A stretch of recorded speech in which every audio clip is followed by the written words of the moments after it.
আমরা চাই সূক্ষ্ম বিচার। আমি শেখ হাসিনার দ্বারা জাতি ফেললি কথাম যে আমার ভাইয়ের বিচারটা সূক্ষ্ম করো।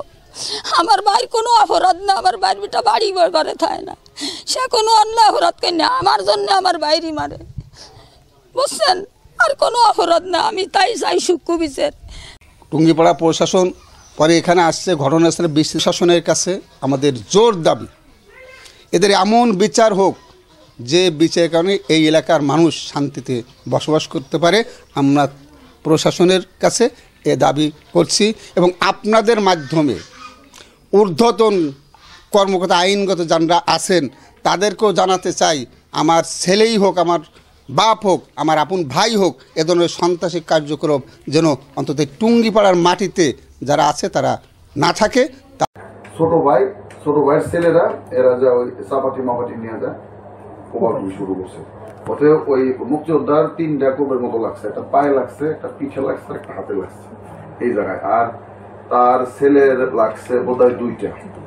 ভাই জায়গা জন্য বিরোধকে কেন্দ্র করে ঘটনার তারিখ ও সময়ে ছোট ভাইয়ের হাতে বড় ভাই বীর মুক্তিযোদ্ধা গুরুতর ধারালো অবস্থায় প্রচুর জখম। আমি 5 জন ধরা আমরা চেষ্টা করতেছি, এই হলো বিষয়। আপাতত আশঙ্কা মুক্ত, ঠিক আছে। বীর মুক্তিযোদ্ধারা জাতির শ্রেষ্ঠ সন্তান, তাদের উপর কোনো ধরনের অন্যায় আচরণ কোনোভাবেই সমর্থনযোগ্য নয়। টুঙ্গিপাড়া উপজেলায় বীর মুক্তিযোদ্ধা রফিজউদ্দিনের উপর যে হামলা হয়েছে তা বর্বরোচিত, আমরা তার নিন্দা জানাই।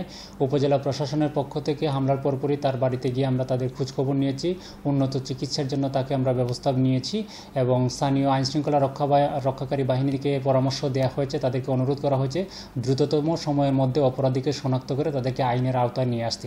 উপজেলা প্রশাসন সবসময় বীর মুক্তিযোদ্ধাদের পক্ষে আছে, তাদের সমর্থনে আছে। আমার একটা ছেলে বাবা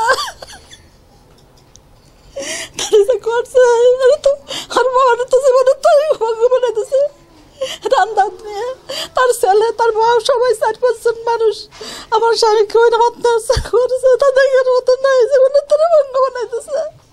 তারপর আমার একটা ছেলে সে টাকাতে আছে, তারা ওরকম করছে, তার কোনো জায়গা নাই। এখন আমার কাছে হামলা করছে, আমার একটা ওরান তারই তো ভঙ্গ বানাইতেছে, আমার একটা জীবন তাও শেষ করে দিয়েছে বাজান। এখন আমার দাবি শেখ হাসিনা প্রধানমন্ত্রী আমার আমি তার কাছে আমি বিচার চাই আপনাদের কাছে এবং আমার প্রধানমন্ত্রী শেখ হাসিনা আমার কাছে আমি বিচার চাই।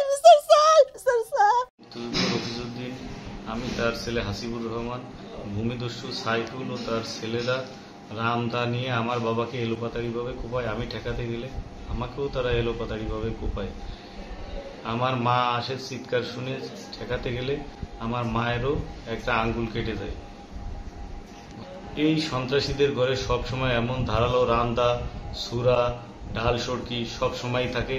আমি প্রশাসনকে অনুরোধ করব এদের এই ধারালো অস্ত্রগুলো যেন উদ্ধার করে নেয়, কারণ এরা প্রতিনিয়ত পার্শ্ববর্তী গ্রামে খবর নিয়ে জানতে পারবেন কিছুদিন আগেও এমন একটা ঘটনা ঘটাইছে।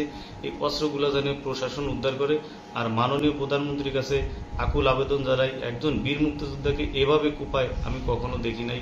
আমি এর ন্যায় বিচার চাই, মাননীয় প্রধানমন্ত্রীর কাছে বিচার চাই। অন্যায়ভাবে আমার হাজব্যান্ড এবং আমার শ্বশুরের উপর যারা এভাবে হামলা করছে, আমরা এই সুষ্ঠু বিচার চাই মাননীয় প্রধানমন্ত্রীর কাছে।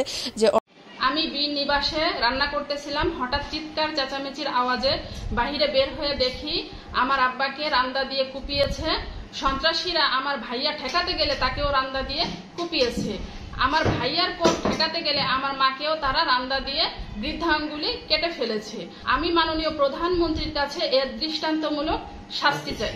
ঘটনা কি ঘটেছে? ঘটনা ওনার বোনের জায়গা নিয়ে, বোনের জায়গা, এনার কোনো এখানে কোনো নাই এই জায়গায় এনে, কিন্তু এই বোনের জায়গায় একটু গানা কাটছে, ওনার ভাগ্নে জায়গা মাপিয়ে দিয়েছে, তার বাপের সম্পত্তি সে ভাগে পাইছে। তখন মাপিয়ে দিলে এই জায়গাটা ও বালি ফেলাইছে আগে ঘর করবে বলে, পরে ওখানে ওই বালিতে ঢাকতে গেছে। ওই বালিতে যখন ঢাকতে গেছে তখন ওই বৃষ্টি আসছে, বালিতে ঢাকতে গেছে, তখন গানা কাটছে। পরে এই মুক্তিযুদ্ধ মানা করছে, তার ছেলে মানা করছে, তারপরে মানা টানা করে ওই ছেলেটারে নিয়ে গেছে, ওনার ভাগ্নে নিয়ে এসছে। পরে এসে শুনি কি ওরা এসে অতর্কিত হামলা করে এই মুরব্বীরে কোপাইছে, মুক্তিযুদ্ধরে কোপাইছে, তার ছেলেরে কোপাইছে। ঘটনা কি ঘটেছে? ঘটনা ওনার বোনের জায়গা নিয়ে, বোনের জায়গা, এনার কোনো এখানে কোনো নাই এই জায়গায় এনে, কিন্তু এই বোনের জায়গায় একটু গানা কাটছে, ওনার ভাগ্নে জায়গা মাপিয়ে দিয়েছে, তার বাপের সম্পত্তি সে ভাগে পাইছে। তখন মাপিয়ে দিলে এই জায়গাটা ও বালি ফেলাইছে আগে ঘর করবে বলে, পরে ওখানে ওই বালিতে ঢাকতে গেছে। ওই বালিতে যখন ঢাকতে গেছে তখন ওই বৃষ্টি আসছে, বালিতে ঢাকতে গেছে, তখন গানা কাটছে। পরে এই মুক্তিযুদ্ধ মানা করছে, তার ছেলে মানা করছে, তারপরে মানা টানা করে ওই ছেলেটারে নিয়ে গেছে, ওনার ভাগ্নিরে নিয়ে এসছে। পরে এসে শুনি কি ওরা এসে অতর্কিত হামলা করে এই মুরব্বীরে কোপাইছে, মুক্তিযুদ্ধরে কোপাইছে, তার ছেলেরে কোপাইছে। এখন জন্ম সনদ দিয়ে খোলো বিকাশ স্টুডেন্ট অ্যাকাউন্ট। নিজের বিকাশ নিজে কর।